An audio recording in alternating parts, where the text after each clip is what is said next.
Hi, aloha, and welcome to the Empowered Empath. My name is Jennifer O'Neill. And I'm Michelle Schneider.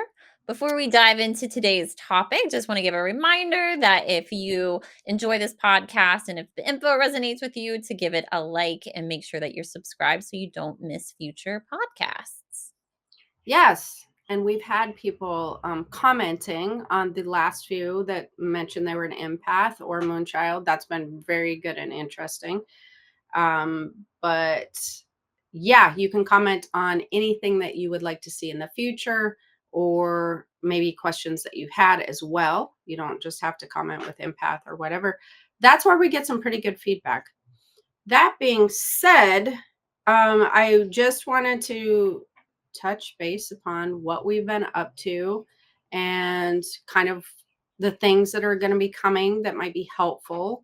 I just got my Empowered Empath app launched, and I just want to let people know that I haven't even put this out to my email list yet.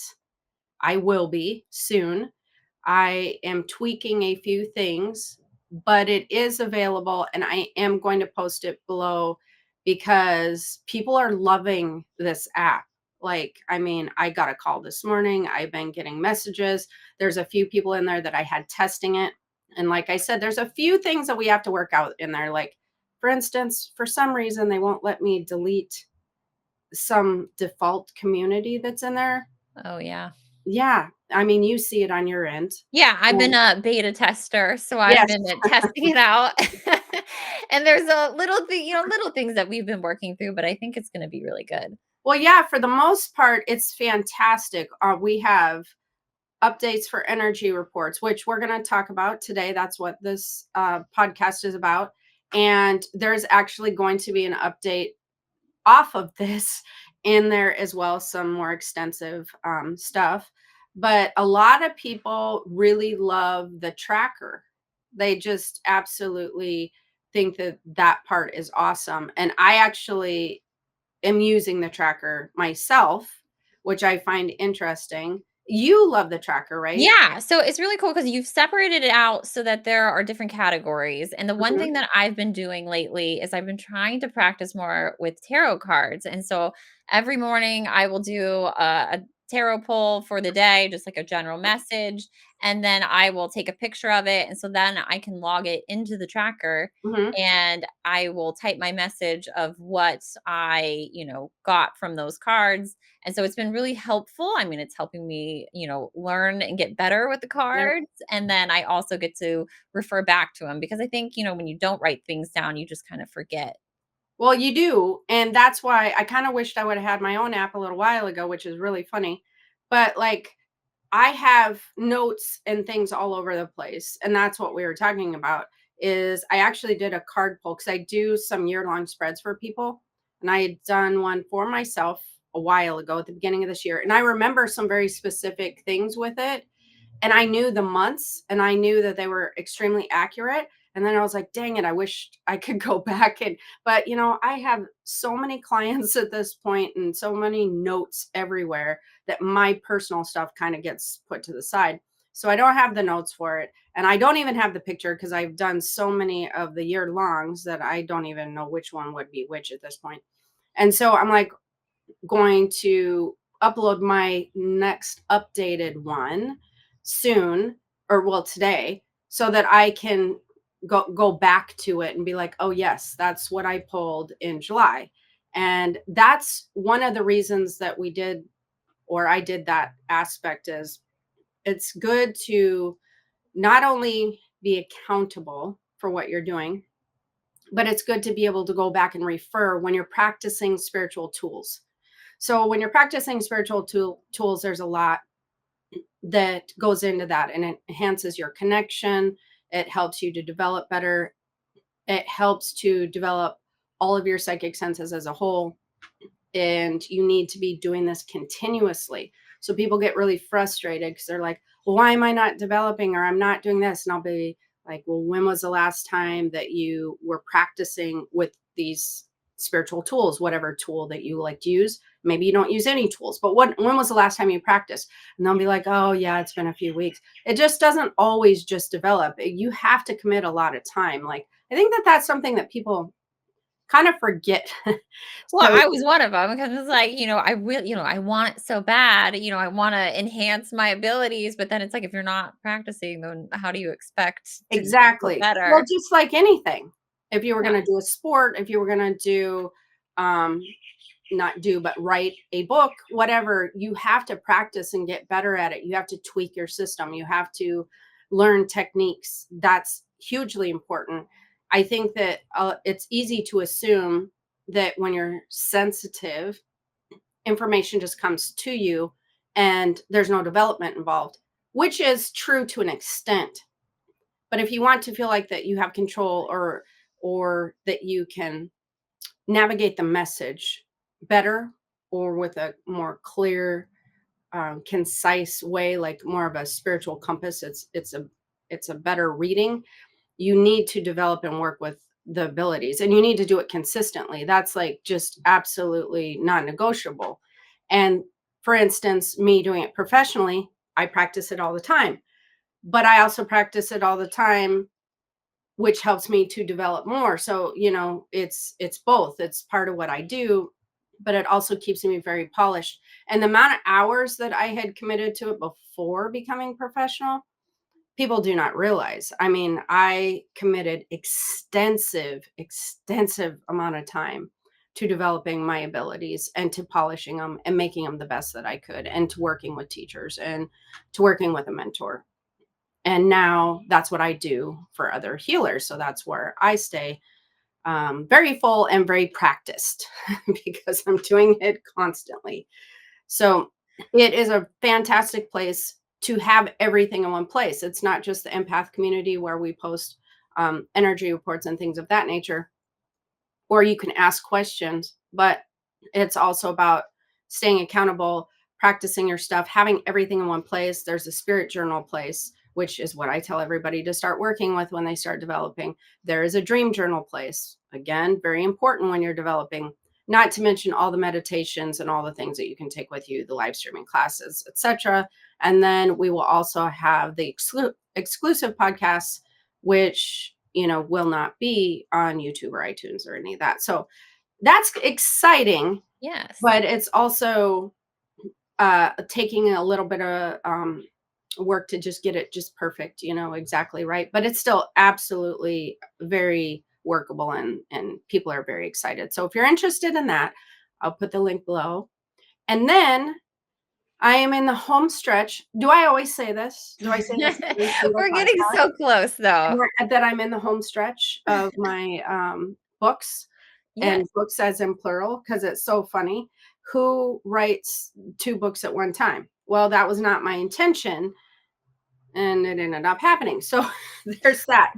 But the first book, I really hope to have both of these out by August for sure, end of July coming up for the first one, hopefully, fingers crossed, but my intuition says actually it'll probably be August. But I am working through that right now, proofing it, and then I'll go into the editor and formatting and that sort of thing. So it's there, it's completed, it's just being polished. Book 2 will come shortly after that. And those 2 books are going to be an absolute must read for real if you're an empath. I mean, I am very proud of these books. The amount of information in here is crazy, especially for the price that you're going to get in a book.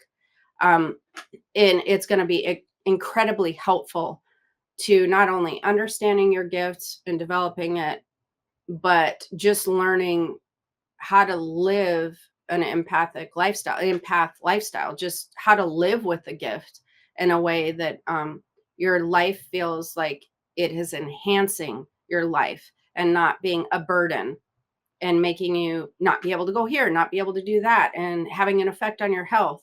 I think that a lot of empaths are in a place that it feels like it's a burden to have it. They Yeah. don't necessarily not want to have it, but it takes a lot of management. And I've simplified it the best I can. You just understanding from an aspect of what's in the book is going to change things dramatically for you if you're struggling at all as an empath. So that's going to be really good. Yeah, I'm excited to read them. Yeah. Well, I'm excited to get them done and out there. So there's that. All right. So let's talk about the energy and what's going on in July. You did a card spread. I I'm going to talk did. a little bit about it, not your card spread, about my energy stuff. And then I'll let you talk about your card spread, which I think that you should post in. You did do it in the tracker, but I think you should post it in the energy area. Yeah, I Um, will. I will definitely yeah, post it. So make sure you, get the app and then you can check it out there too. the community one. So that being said, this month is going to be a little bit of a struggle. I don't want to say little, a lot of a struggle when it comes to interpersonal relationships. And that is another podcast that I believe that we're going to do because that's really going to be important when it comes to an empath ability and how to be working interpersonal relationships.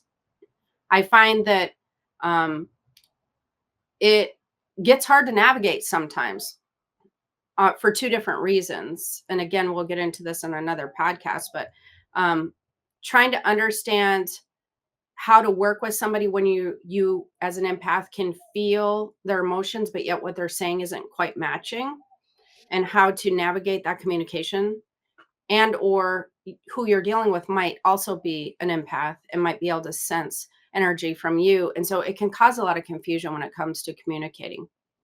But like I said, that's a whole nother podcast. So one of the things to watch for is spousal relationships, parent child relationships, sibling relationships, anything that's very, when I say interpersonal relationships, I mean anybody that you might be very closely connected with.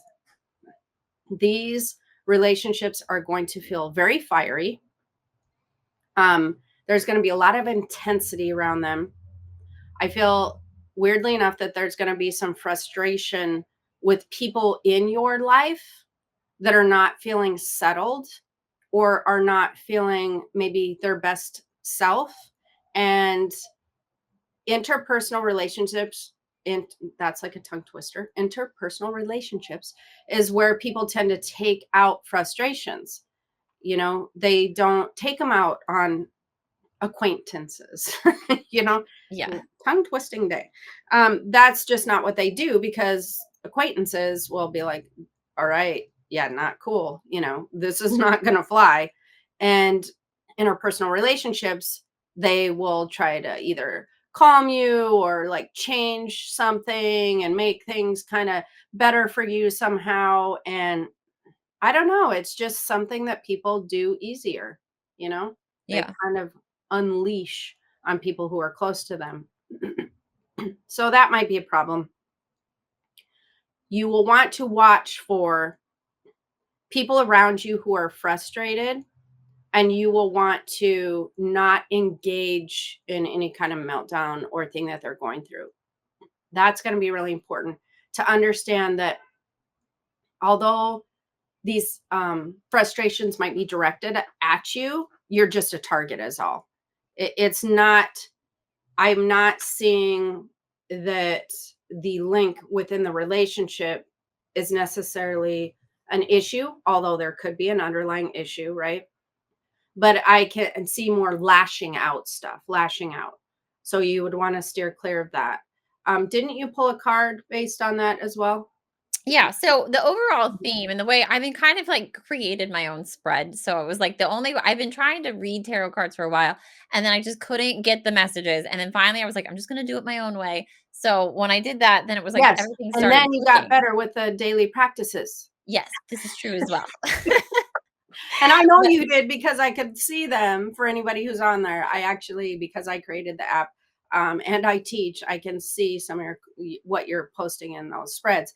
And yours were very impressive. You've gotten thank very you. good at them.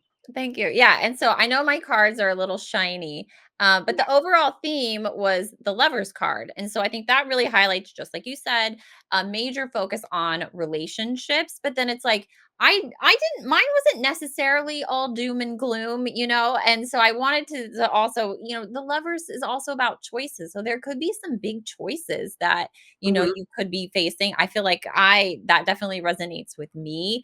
I'm trying mhm, to figure out, I'm like, I have to buy a new car, so I need to figure that out. That's a big mhm. choice. So Yes, that is a good um, choice. so it could relate to, to you in several different ways. But it starts off with the Empress. So it's like that's a lot of abundance and growth. And Mhm, so I think this is really just highlighting what it is in your heart that you really want to go after and desire. And with the Knight of Pentacles and the Knight of Cups, there's a little bit of a head and heart kind of battle. Like you want to approach everything with a level head, but you also don't want to ignore, your feelings, your heart, what you really desire. And so it's kind of approaching, if you are entering in a relationship that, or, you have a situation in your relationship with somebody that it feels a little fiery, to just try and be as calm and approach it in a really practical matter so mhm. that you can move through these things peacefully. I have the 6 of swords, and then it ends with the sun. So I think we're all just moving towards, what is your true desire? What is your true happiness? What are the positive outcomes? You have these relationships, you want to make sure that you're not blowing up and like causing, a bunch of ruckus. Be practical in the situations that arise and try to approach everything with a level head. Yeah, I think that that's very good. When it comes to the frustration and the fiery aspects of relationships, um, I don't always see that as a negative, just to be clear. And I think that that was a good thing that you pointed out.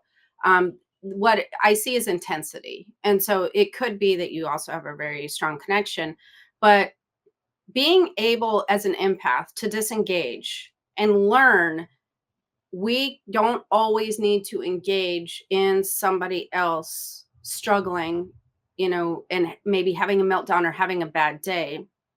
That there's a lot to learn with disengaging. And I just want to, disengaging. I just want to keep saying that. There's a lot to learn on how that actually can help that other person, but how it preserves your energy as well. Because as empaths, we want to fix everything. We want everything to be there is a line where you had to just kind of put up some boundaries because you can't really calm a fire line. You know what I mean? If somebody's just really upset and frustrated and going through some stuff. And there are going to be some shifts and changes within the month of July. So a lot of people are already in the transition aspect of things that are shifting for July. So what I mean by that is maybe they have been looking for another way to make money, or they have been working on a project that will then come to completion. So there's some shifts and changes about the third week in July towards the end where things are going to be completed, transactions are going to be completed.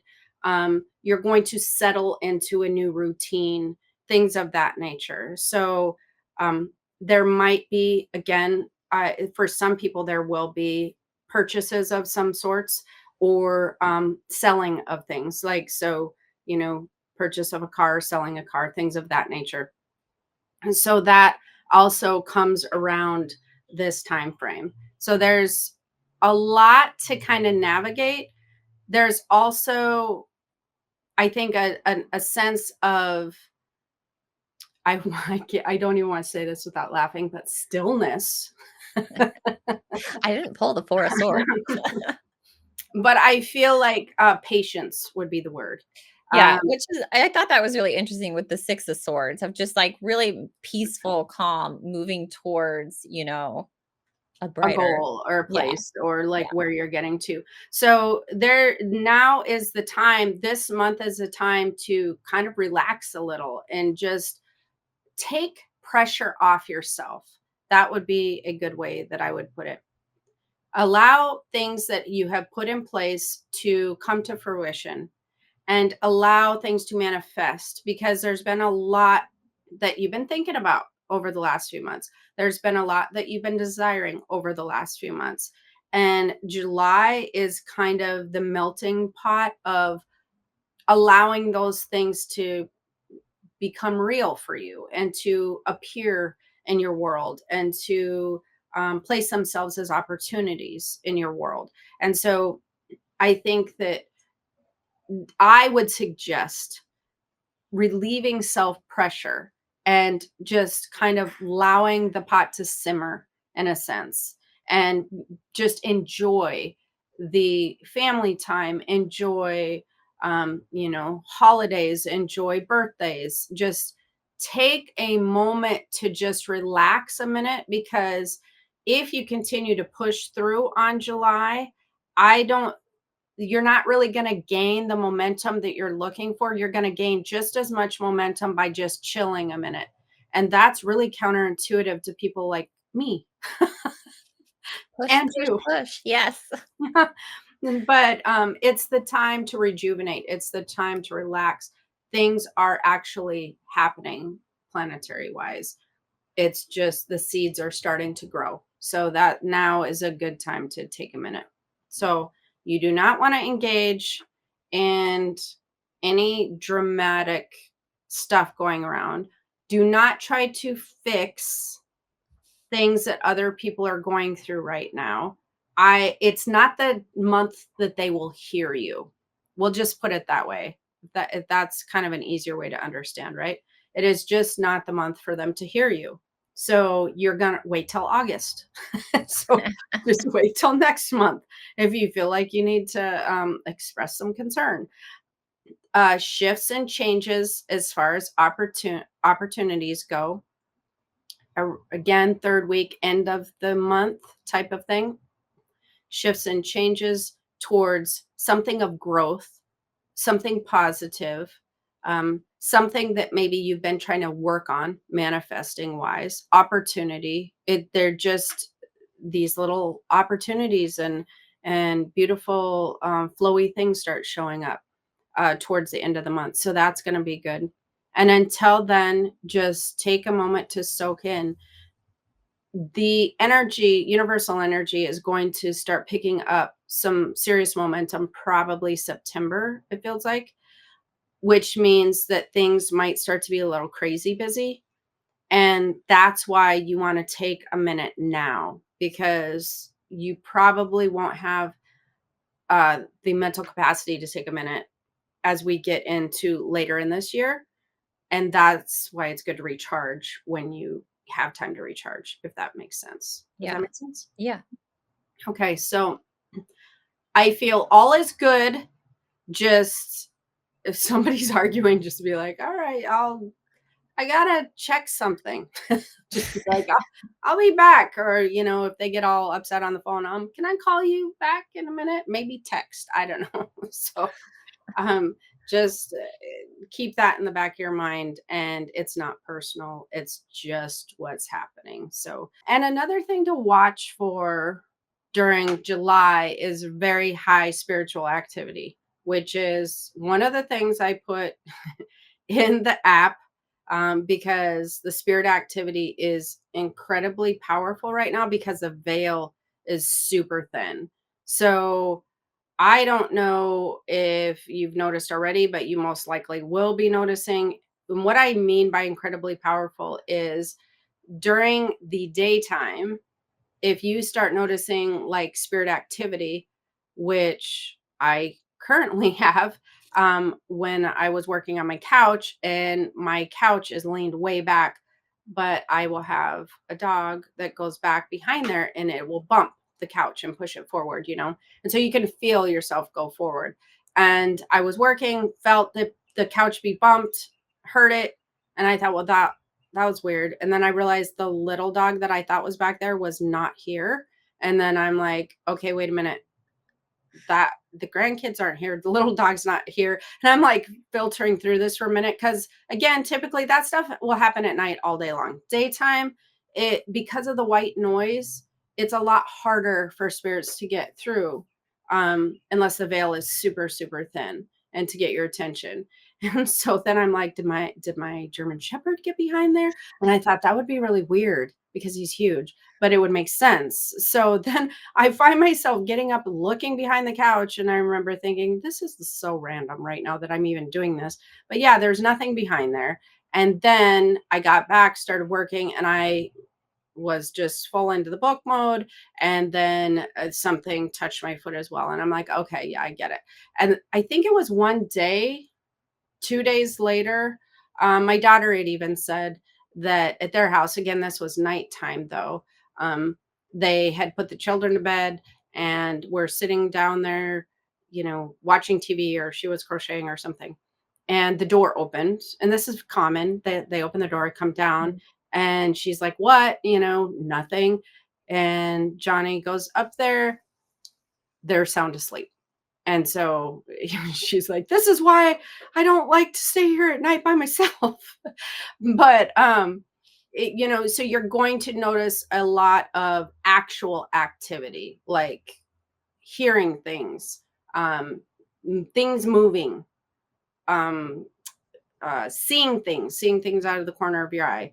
Touching is a possibility, which is really interesting that that happened the other day, because I never thought about this until then very much, but they typically won't touch you often unless it's like at night. And usually it's around your bed, because it's usually, a guide or something. It's like, I was gonna say the only time I've been touched was when I was at the retreat with you. That's literally oh, the only yes. time that I have been, and that Yes. was, like, in the morning. Yeah, that was also daytime.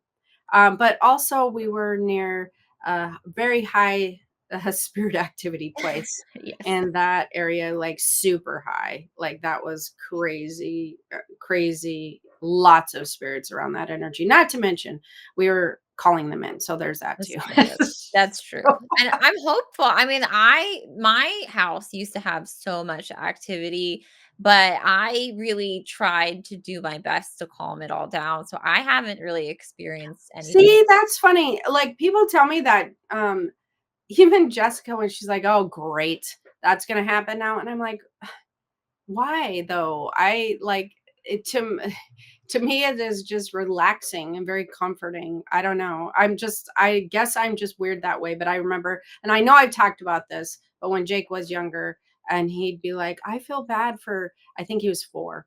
"I feel bad for those people that don't have spirits in their house." And I said, "Yeah, why is that?" And he goes, "I'd be lonely." And I'm like, "I know, me too." It's so yeah, so I When don't. you live by yourself, it can be a little bit creepy. Yeah, but I mean, think about it. Maybe it's protective, because if somebody were to come Mm. in and some spirit activity happened, they're gonna just hightail it out the door. Yeah, Like, I mean, it definitely doesn't bother me anymore. I mean, there right. was one instance where I was super freaked out, but I think I've gotten better with it. It's just like it's The just a only thing that I don't like is the startling. So, like, yeah. we'll go through phases. Kid you not, 3 knocks in the house happens all the time, which is why I did the video at one point in time. And they're aggressive about it. And if I'm dead asleep and they knock on my bedroom door, which for some reason is their favorite thing to do, um, that it's a startling effect, because it sounds like somebody physically out there. And like I've told people before, I'm way more afraid of anybody physically being on the other side of that door than I am nobody being on the other side of that Yeah. door. I'm like, I will take nobody all day long.